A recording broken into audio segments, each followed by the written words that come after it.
saying. We do need to see it, though, on the LCS stage. Very different circumstances than taking your practice test at home. Yes. Skarner first pick, lock in. You got to be way happier already than the last champ select. Oh, this is so much better. Skarner's beautiful face don't belong down there in the band section. He belongs right there, first and foremost. First pick, blue side. 100 Thieves are after my own heart on this one. So Closer will be piloting that Skarner here today. Let's see what Evil Geniuses want to pick against that. Hovering over the Rell, very powerful champion for a very good while now. Pretty much evergreen in whatever sort of comp or situation you want to draft it into. She seems to just fit with everything. So Evil Geniuses are not shy about picking that one up in response. You know, too, Evil Geniuses are definitely the type of team to have Jiizuke take a kill pressure counter matchup into control mage. You know, no matter which way the meta is going, he'll be happy to play like an Ekko into that Syndra. He'll be happy to, look for side lane pressure later on for the team. I really want to see how EG are going to approach what seems to be a telegraphed change in their roster from 100 Thieves. And if you're first picking Skarner, that's just going to solidify what you're going for there, because Skarner operates in teamfight compositions, looking for picks for people, shutting down assassins, shutting down melee carries pretty effectively. And no surprise here for 100 Thieves. They fall right up there with the Orianna for Ryoma. Do like the Renekton pick for Ssumday on top side, so that they will have some lanes that are pushing. They aren't going to take a whole bunch of scaling and just be, all defensive in nature for the early game. Ssumday definitely can be a point of power for them. As far as the Mundo, it is going to be jungle Mundo. First clear, you can get a little bit low, but his clear is so quick. This is one of the junglers that people started testing in answer to the power clear meta when Udyr was at his heights. On live, some of the Phoenix damage was taken down from Udyr. Mundo actually clears faster than him now. Mundo's clear is insane, and he is one of the ones that can definitely keep pace with the best. So that is what Svenskeren shall be aiming for here. Also important, Mundo is one of those champions. Not a lot of people know this. In case you missed it from the previous week, don't worry. I won't let you sleep on Skarner. Is one of the champions that can beat Skarner on his Spire. Mundo's damage is so incredibly high between percent HP on cleavers and his auto increasing powers on his E. He beats Skarner on top of Spire. Masochism. Yeah, it's very, very difficult for Skarner to fight him on the Spire. It's very, very challenging to have to deal with that champion, and particularly if Skarner doesn't max Q, which based on the 3 champions that are already picked on Evil Geniuses, you max Q this game. I'm telling you right now, not maxing Q here is grief. Max Q this game, so you have a chance at fighting him, but in general, his damage is just way too high. It doesn't work. Also, let's get into the second half of the bans now. We're not going to get lost on Skarner Road until later. We've got Syndra and Ryze banned away. 100 Thieves targeting the mid lane pool, recognizing they have their mid laner, their opponents do not. Let's make life a little bit easier here for Ryoma in this first LCS game.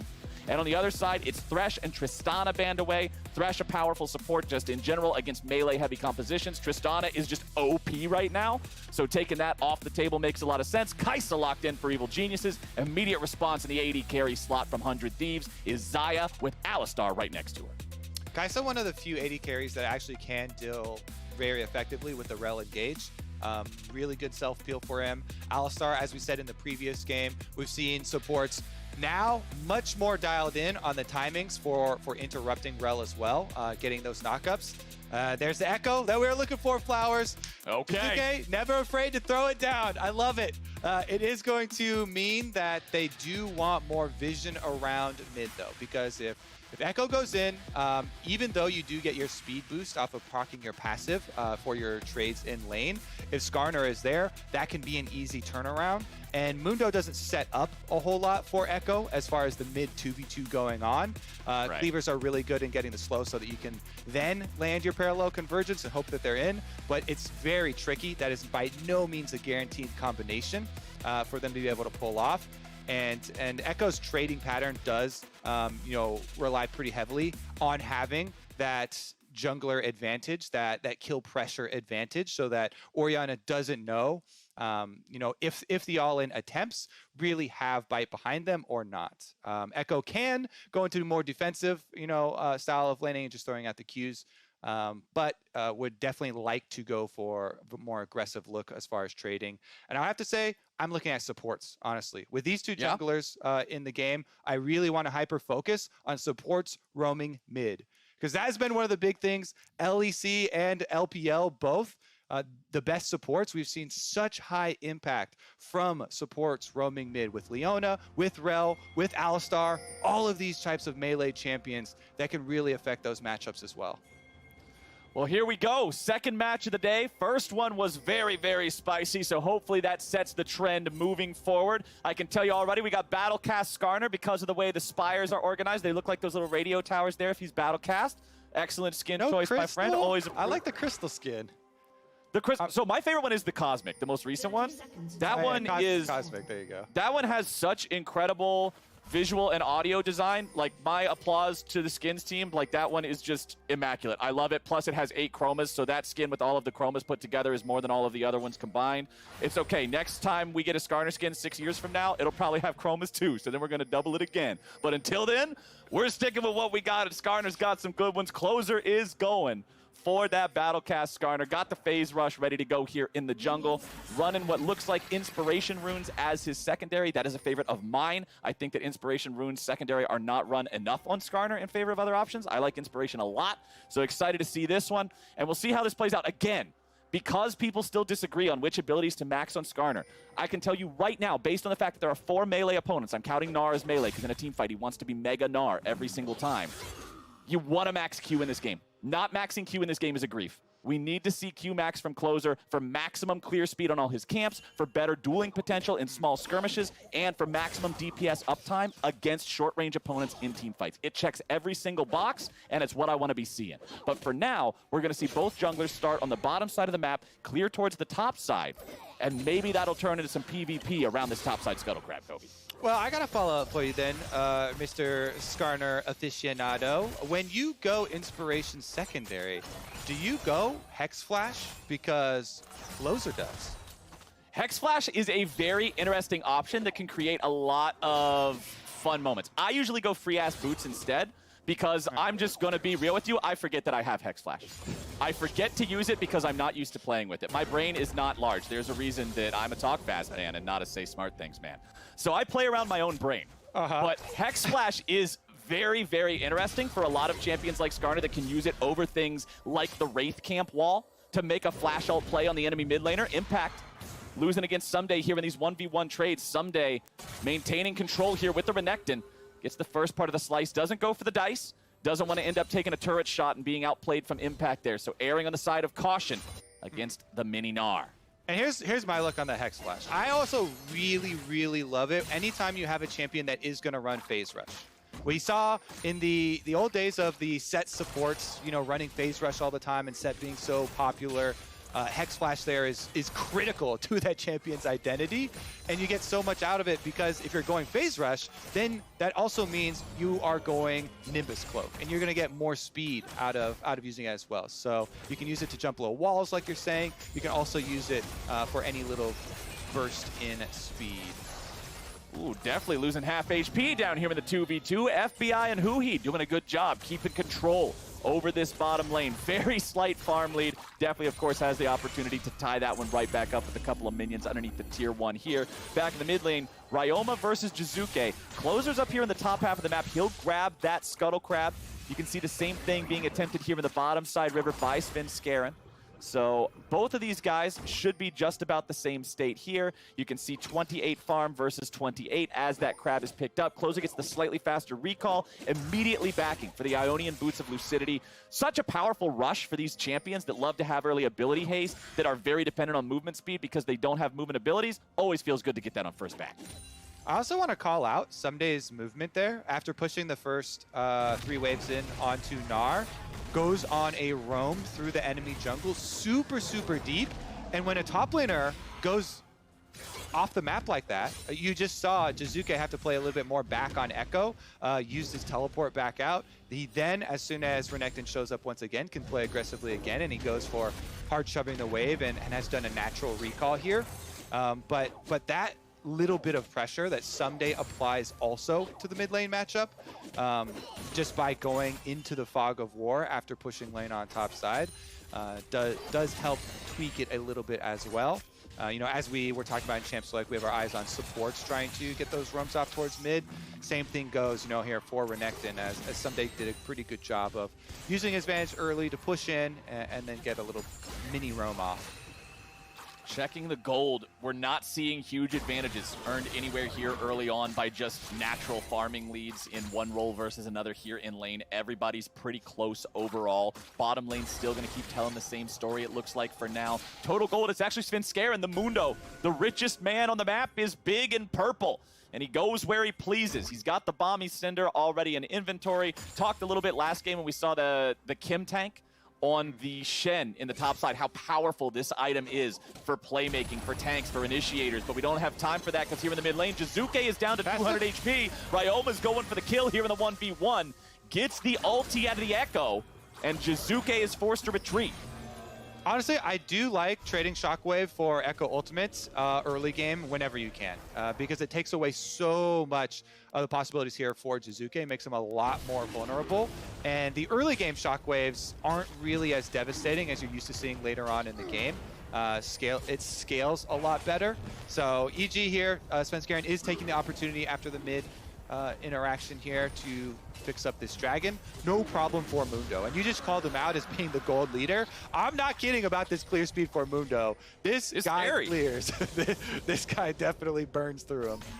It's scary stuff with that Cinder to help clear out the extra little guys in the camps to make it so the AoE just gets it done, combined with his W, just focusing on those large targets with the enchanted autos after he uses the masochism plus the percent HP cleavers.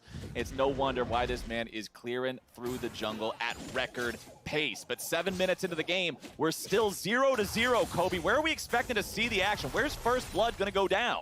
I mean, we had our eyes on mid as far as people roaming there. Since we haven't got a lot of roams towards mid, then it's wherever these supports are, right? Rell and Alistar are the two that create most of the action here.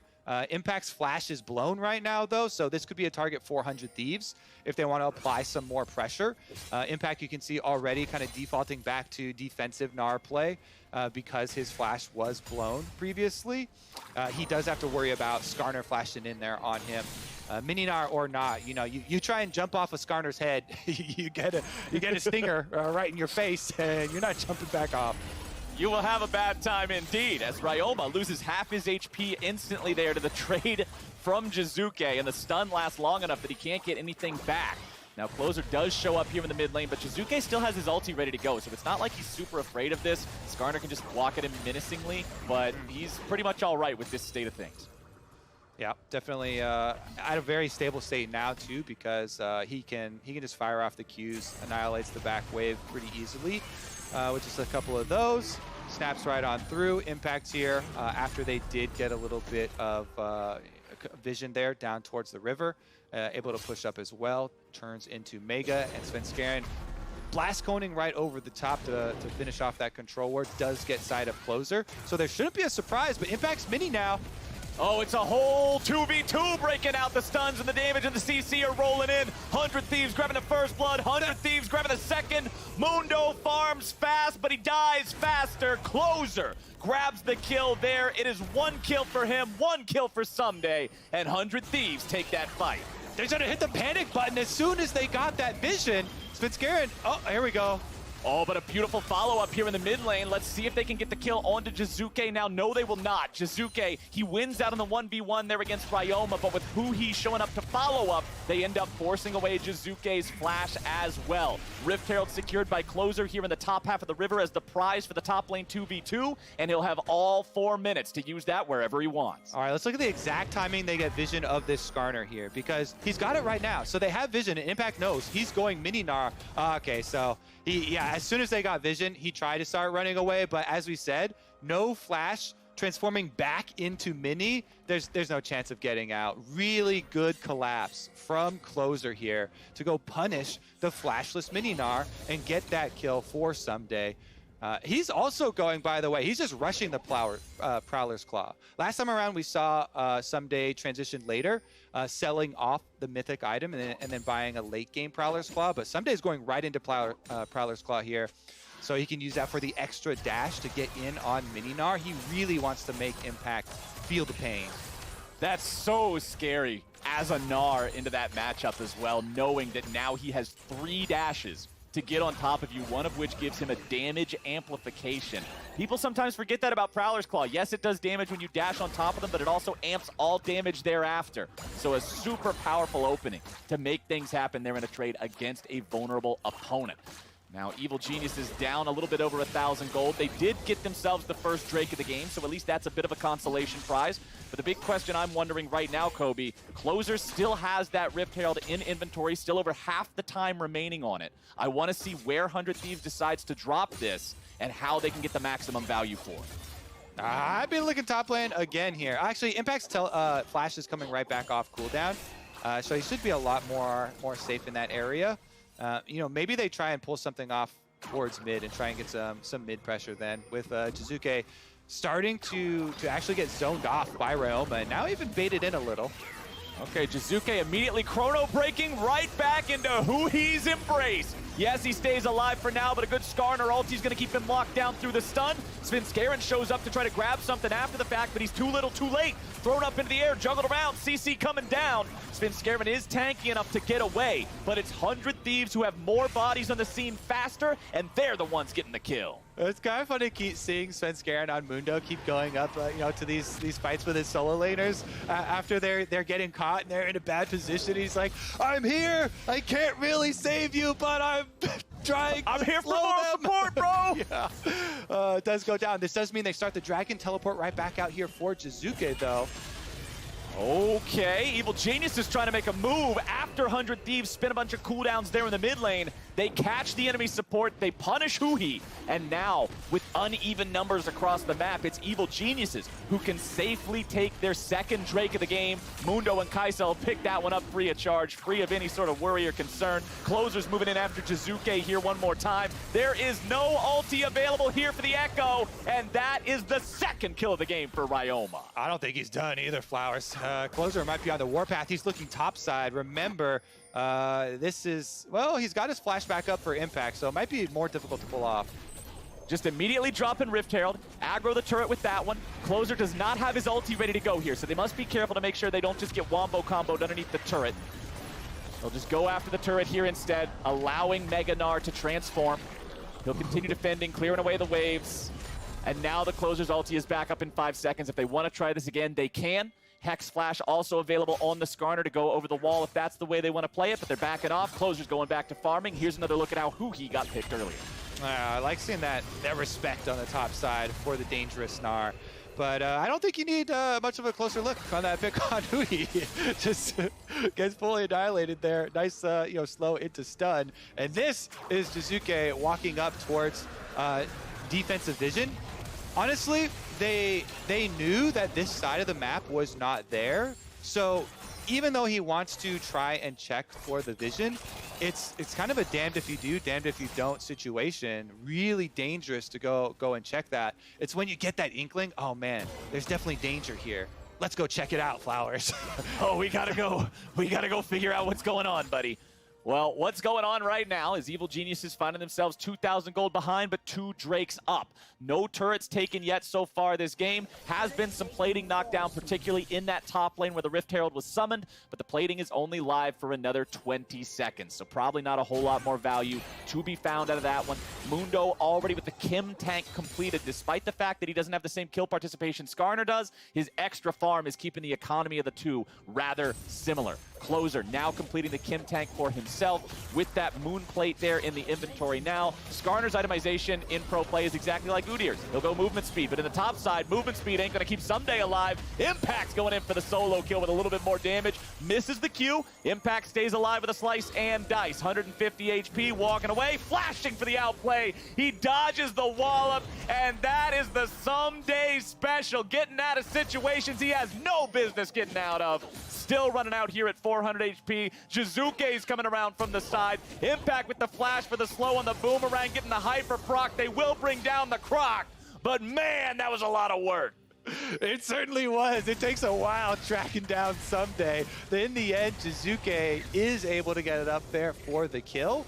Honestly, I just thought that the initial play there from Ssumday was kind of funny because you get this, all right, I completed my full Prowler's Claw, but what does Prowler's Claw do versus the slight armor from Steel Caps? Able to survive there for Impact, turns Mega, gets all of his extra stats, is able to survive despite the nice flash there, to get out of the 1v1, does get chased down. It's a team game, my friend, and Jiizuke was able to, answer for the previous pick that 100 Thieves were able to get on them. This is going to go a long way in evening the playing field for EG because of the fact that they got that second dragon stacking up for themselves, even though they are still slightly behind on gold here, maybe even significantly behind on gold as far as 15 minutes into the game. 2K is a pretty substantial amount.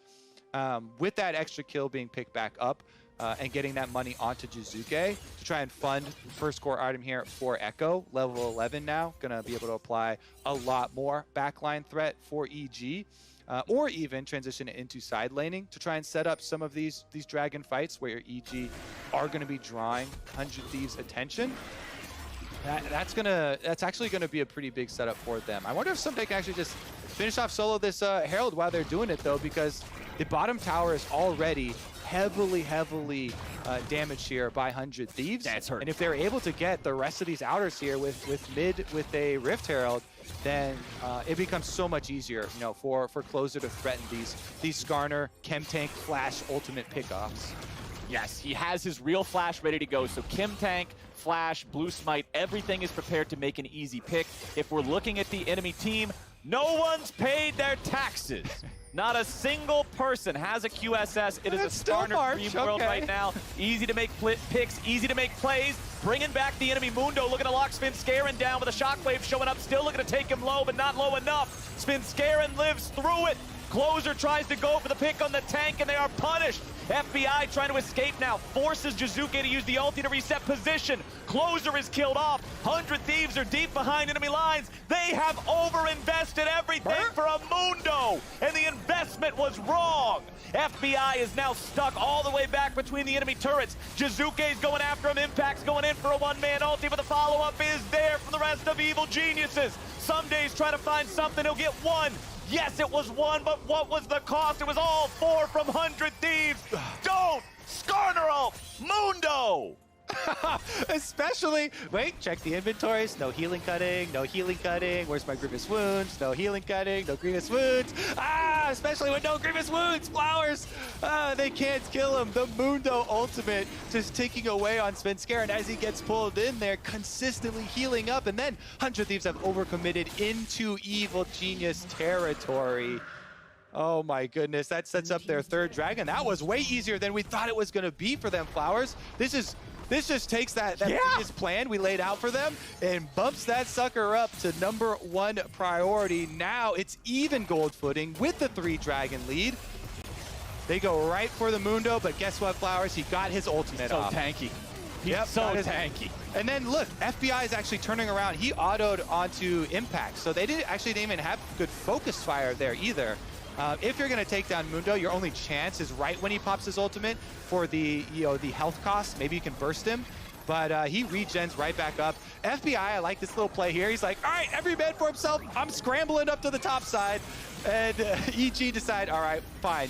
You may live, FBI. We're going to go after the rest of your teammates. They will pay the price. And even though Ssumday does get one counter kill, taking down the Ignar Impact there, it is a huge bag of gold for EG, plus the third dragon for themselves. Now you can just transition into Ekko split pushing on side lanes, and Impact on the other side, start to push back into 100 Thieves territory, and you only have to look 3.5 minutes into the future.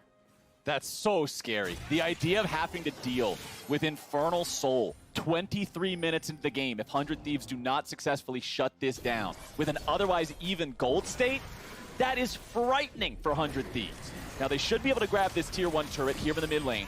A lot of damage finding its way onto Shelly, but not enough, not in time. Oh, it was so close. They had to do a little bit more damage. If they had Svenskeren around to smite it, they may have been able to bring it down in time, but that is all speculation now. The mid lane tier 1 turret will fall, so that puts 100 Thieves back in the driver's seat here. But what do we need to see, Kobe, specifically from 100 Thieves, specifically from the frontliners and the initiators here, other than don't engage on Mundo, to guarantee that they're going to stay in this game and not give away that Infernal Soul here in 2 minutes? Guess what? This is my age-old secret technology for playing against EG, Flowers. You want to hear this? All right, what do you got, bud? Go find Jiizuke. You need to go kill Jiizuke now! Get a Chem take Skarner ult on him. He has not paid his taxes. There's no way Jiizuke is paying his taxes, so he has no QSS. Ekko could be the target here. Try and get it on him. You've got a flash and a Chem tank and a blue smite. Ekko is pretty slippery, but that's got to be the target. You know, Deftly has already paid his taxes. He's an upstanding citizen. You know, he's already in the clear here. Kaisa, that's going to be too difficult to go after. So try and get your pick on Jiizuke. He does have a tendency for pushing during times where the rest of the team is recalling or you know, going deep into the enemy jungle looking for picks for himself. And that's got to be at the top of the game plan here for both teams, honestly, because I think EG are well equipped to actually execute a split push as long as they do keep the rest of the map applying pressure in addition to Jiizuke. As I said, Ekko is extremely slippery, so even though you may want to go pick him off, it's going to be very difficult. You're going to have to send a lot of members to be able to actually get that pick and kill. And if you do, EG should be able to punish you. You know, they've got impact pushing on top side. They should be able to force, you know, Baron threat or at least, you know, tower trade at the very worst. Well, with the Drake 1 minute and 30 seconds away, we're going to see a lot of shift of the vision down towards this end of the map. Right now, you can see a bunch of wards from EG in the Baron pit. Just keeping an eye on that one, making sure 100 Thieves weren't able to sneak that. But there will be vision wars breaking out here soon. With only 70 seconds, I'm honestly surprised we're not seeing earlier investment already out of either one of these squads. We saw a couple of wards placed down from Huhi, but only just now is everybody showing up and gathering their forces around the site of the battle to come. Let's check in on summoner spells. All 10 of them will be ready to go on the side of 100 Thieves. Ultis ready to go here as well. On the side of Evil Geniuses, same story. Ultis and all 10 summoners, which means not only are we probably guaranteed a fight, we are guaranteed some sort of a crazy aftermath with teleports and objectives and turrets being traded. This is about to be a bloodbath. This is a Captain Flowers guarantee. Is this a promise here, 100%? This or your money back. Even though most of y'all are not paying no money to watch this. If you are, you probably got bamboozled. It's free.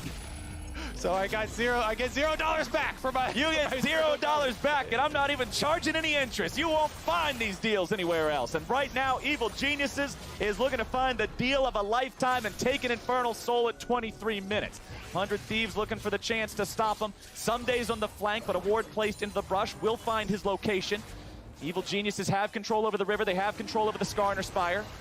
100 Thieves will look to close in here. Remember, QSS's up on both Deftly and Ignar. Both bottom laners of Evil Geniuses have the ability to counteract that engage mechanism coming out from Skarner. Ekko parallel convergence finds its way into the pixel brush, but nobody is there waiting, so not really a chance for Evil Geniuses to make a play off of that one. They continue backing up. Ssumday is losing rage. He needs to go back down to the minion wave here, build up a little bit more rage if he wants to come into the fight at maximum fury. There we go, a little bit more wards removed. Evil Geniuses still looking to start it. They've got the Drake at 5,000. They're making the call to burn it. They're going in. Nobody from 100 Thieves is close enough. Drake down to 1,000. It's smote early, but it doesn't matter. Infernal Soul over to Evil Geniuses. 23.5 minutes into the game. I am so glad there was no money on the line because I would be issuing refunds all day and night. That was the most anticlimactic soul battle of all time. Sir, you will be hearing from my lawyer. I want my $0 back today, Flowers. Well, it's checks in the mail, buddy. Check is in the mail. You can find it in 4 to 6 business weeks. You guaranteed me action, and that's what I got. All right, as long as I get my check, and it better be signed by Captain Flowers. Honestly, though, as much as I was making fun of, you know, a little bit of memeing on Jiizuke earlier, it was him who actually pushed the mid wave out and threatened 2 times with this parallel convergence, forcing 100 Thieves to split like that. So I really want to give credit to him forcing this poor positioning for 100 Thieves by applying that pressure with his Ekko, getting the mid wave pushing, threatening for that parallel convergence, drawing off the attention of the Alistar. When you draw the Alistar back, that it kind of breaks apart and dissects the 100 Thieves engage. If you don't have Closer plus Huhi going together for that engagement on the Dragon, then EG, you get this situation. No bloodshed, and yet a huge victory for EG. Those are the kind of victories where if, you're the winning team, you just shrug your shoulders and say, all right, it worked out, sure. Jiizuke and Ignar trying to make a play on Ssumday, but with Ryoma's teleport, it could turn the other way very quickly. Shockwave only going to find Jiizuke. Ignar gets away. Impact has arrived to try to chase after him and keep the fight going. Ready to keep on moving forward. Pulled back by Closer here in the front line. Goes for the wall up, won't find it. Both top laners take a beating. It's Ssumday, who is absolutely unable to participate in combat any further. Has to go back, has to heal up. Not a lot coming out of this, but it did cost a teleport from both sides. Yep, and look at this. EG just going to continue to split push away with impunity here. Impact, yeah, no teleport now, no flash now for the Gnar. Would definitely love to have those ideal situation. But EG still are going to be able to take down this top outer tower, retake full vision control around this Baron, set themselves up for the next 5 minutes really easily. All right. 100 Thieves have got to find something to do, man. Yeah, the gold still looks close, but that Infernal Soul is so much value here for Evil Geniuses. They'll continue scaling up. Mundo with the Spirit Visage, Gnar with the Thorn Mail. Those second items are coming online across the board, even for Kaisa, who had to stop off, slow down her build a little bit to buy that QSS. Collector is completed, working on the third item now. Jiizuke going after Ssumday in the bottom lane. Ssumday still has no ulti. Not sure if Jiizuke is fully aware that cooldown is not quite ready to go yet, but Ssumday at 2/3 HP. Closer's going in. He goes for the pull. He uses the flash. Ignar gets away with the QSS, but he's still picked up. Nice follow-up from 100 Thieves. Definitely a necessary pick for them too. Closer now, though, does get slowed. Closer's very far forward. He ends up dying, so now you've traded jungler for support. Closer sticking around too much, over-committing, sticking around after the play. So much damage down into FBI as Jiizuke teleports in, finds instant damage onto the enemy AD carry. Chrono breaks back into the spot of teleportation origination, and he's back split pushing in the bottom lane. And even though Ssumday does have teleport, because Jiizuke got that big chunk onto Xayah, sends him right back to the fountain, allowing EG to set up on the Baron. Here's another look at it. They did get the QSS plus, jump out here from Ignar, but Huhi follows it immediately with the Alistar combo, picking it up. Closer, though, just because you got that kill does not mean the river is safe.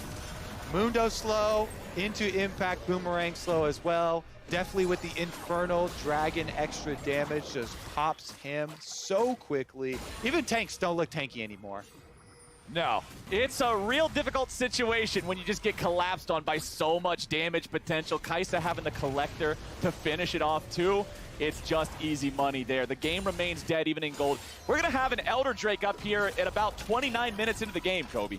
We will be seeing lasers flying back and forth, executing people here on Summoner's Rift. And 100 Thieves, you have to fight for this one. We said they had to fight for the soul and they gave it away. Elder Drake is the strongest buff in League of Legends. It's designed to end the game. 100 Thieves will not be able to sit back and simply allow their opponents to take this. We got to see a team fight here in 1 minute and 11 seconds. All right, well, the targets are getting very difficult for Closer now. He still does have the possibility of locking down Jiizuke. That is ideal scenario. Jiizuke does have flash, does have ultimates, so if he's quick about it, he can try and stay away from the Skarner. But that should be Closer's big priority, because with multiple QSSs now bought up from both bot lane members here for EG, that's going to be such high value. And 100 Thieves could actually shut down the Ekko. Jiizuke, though, doing a good job split pushing for EG, getting more map pressure with the top wave pushing, despite not having teleport. Evil Geniuses also securing themselves a nice little advantage for the upcoming Elder Drake by grabbing the Scuttle Crab there, so guaranteed vision and speed boost that cannot be dispelled or removed. as Evil Geniuses clear out the mid lane wave. They still have that pressure on top you just mentioned. They're stacking it up on bottom as well, getting both those side lanes shoved out, making sure that if this lasts as one of those elongated stalemates, 100 Thieves will have something to answer other places on the map. They want to make sure that 100 Thieves is feeling the pressure. Closer going for the Hex Flash here, will not be able to close in on Jiizuke in time. Remember, the closer still does not have that real flash ready to go. He used that for the pick onto Ignar earlier that just led to a 1-for-1. Impact will steal away the enemy red buff, so that's another resource EG has for the upcoming fight. And Deftly will just start this up with Svenskeren. Elder Dragon is very easy to take down compared to Baron. Impact goes over the wall here, denying the blast cone. Closer has no way into the pit besides Hex Flash. If he starts to channel it and then doesn't get any results, okay, 100 Thieves is moving in. Jiizuke's got the lockdown, the damage coming through. Ssumday's already dead before the man was able to ult Jiizuke with a reset. Ignar buying time with a stasis to immune the shockwave. Elder Drake down to 100 HP. It is secured. 100 Thieves has done a pitiful job of fighting around objectives this game, and Evil Geniuses are looking to secure a win because of it. Such good play here. This is why I love Jiizuke's Ekko and Rise, my two favorite of his champions. Played so well right there. Even though he gets Skarner ultimate, he was at full life still, so immediately can ult right back out. EG, not only flowers will they pick up the Elder Dragon, but they get the full combo here of late game Summoner objectives, Summoner's Rift objectives. Yeah. Baron plus Elder Dragon. That is game set match. Yeah, double Uber buff at the same time. Just walk it down mid. Walk it into the inhibitor turret. Walk it into the inhibitor. Trying to fight up against that wall, that ball of stats, is so close to impossible here for the next 2 minutes. Now, the Baron will persist for about 1 minute after the Elder. Elder buff, when you get it for the first time, doesn't last a super long time, so already down to only 1 minute and 25 seconds left on that, but they will use as much of that momentum as they can, pushing down the mid lane here. Closer is trying to take whatever he can from his jungle before it gets stolen away. Evil Geniuses will continue applying pressure here in the mid lane as Closer and Ssumday regroup with the rest of the squad. Impact will provide that split push threat there in the top lane as Jiizuke does the same thing in bottom. Since they have two split pushers, the mid lane group of three must be a little bit more careful to make sure they don't get caught out. Even with the Elder Dragon buff, 5v3 is bad news, so they'll just play it slow. They're just allowing their teammates to get things elsewhere. 50 seconds remain on the Elder Dragon buff. Definitely putting the auto attacks to work here in the mid lane tier 2 turret, taking that one down. 4-2 turret lead now for Evil Geniuses. Yeah, and they can just continue to close slowly here. Even with Elder Dragon timing out in 40 seconds, they've got plenty of Baron to work with. 3 more minion waves, so they collect all of these secondary turrets. 3 waves now up at these inhibitor turrets, calling even the middle push over here for Svenskeren and Ignar to help out Jiizuke. Keep these cannon minions just buffed up, and they slowly wear away at the inhibitor turrets.